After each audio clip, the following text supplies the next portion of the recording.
Hey everyone, and welcome to today's Explainer.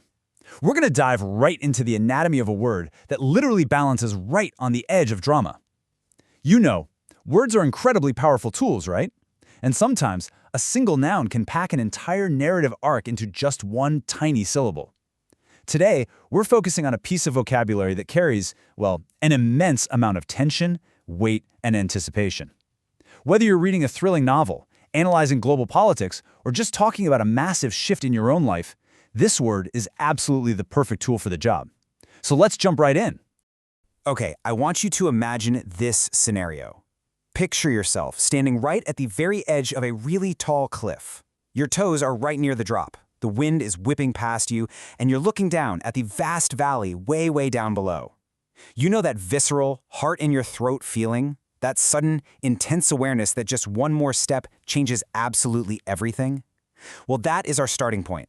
That feeling is the absolute core of the word we're unpacking today.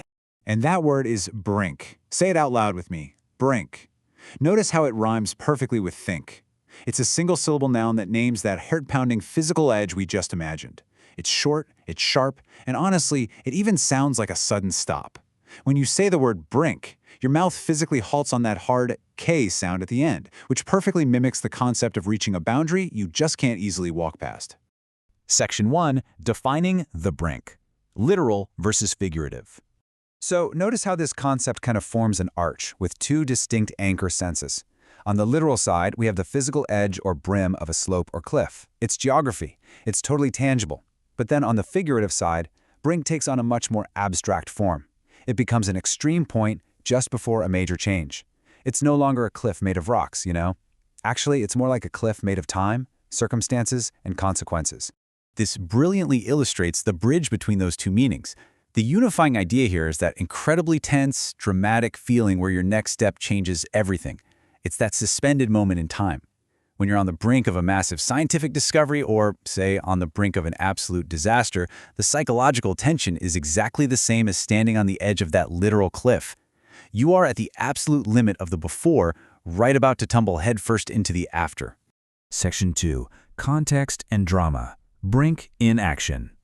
Let's look at our first anchor sense in action. The mountain goat stood calmly on the brink of the cliff. This is a purely literal use of the word. The goat is physically standing on the geographic edge of a sheer drop. It sets a super clear visual baseline for us. I mean, we can all easily picture those amazing wildlife documentary shots of goats balancing on impossible ledges, just completely unfazed by the literal brink they're navigating, right? Now, notice how the stakes dramatically increase here. Scientists said the species was on the brink of extinction. We've completely moved away from physical rocks and straight into the figurative sense. This describes an entire species sitting on the extreme, perilous edge of disappearing forever. It's a very common pairing for this word, really, because extinction is exactly the kind of massive, irreversible change that the word brink is designed to highlight. So the absolutely crucial point here is how powerful this word is when you're dealing with high drama. Look at this sentence. The two nations were on the brink of war before talks began. Here we see two nations basically balancing on a geopolitical cliff edge. It's an extreme point just before a massive world-altering change. If those talks fail, they step right off the brink.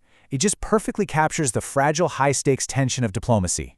Section 3. Word detective, usage and contrast. While edge and verge are very close synonyms to brink, they really don't carry that same intense drama. Think about their typical use. You'd naturally say you're standing on the edge of a sidewalk, right? It's a pretty minor boundary. But you would never say you are on the brink of a sidewalk. That would sound completely ridiculous. Because brink demands high stakes. Notice how the drama level for brink is always turned up to high? You use it when you're on the brink of collapse, the brink of incredible success, or on the brink of a completely world-changing discovery. Section 4. Your turn to try. Active application. Okay, I want you to take a moment and consider this prompt. Think about a huge moment in your own personal history and fill in this blank. What is a massive change you were on the brink of? Maybe you were on the brink of quitting a super difficult job to chase your dream. Or maybe you were on the brink of tears during a really beautiful movie, or on the brink of finally solving a complicated puzzle that had been bothering you literally all week. Try to feel the tension in that memory, that exact feeling of hovering right before the change. So remember, whether it's a literal cliff with rocks and a sheer drop, or the verge of a major, life-altering event, a brink is always a transformative edge. It's that sharp boundary between what is and what is about to be. Thanks so much for joining this explainer. I really hope this helps you add just a little more drama and precision to your daily conversations. But before you go, ask yourself this. As you look at your own goals for the upcoming year, what exciting new chapter are you currently on the brink of? See you next time.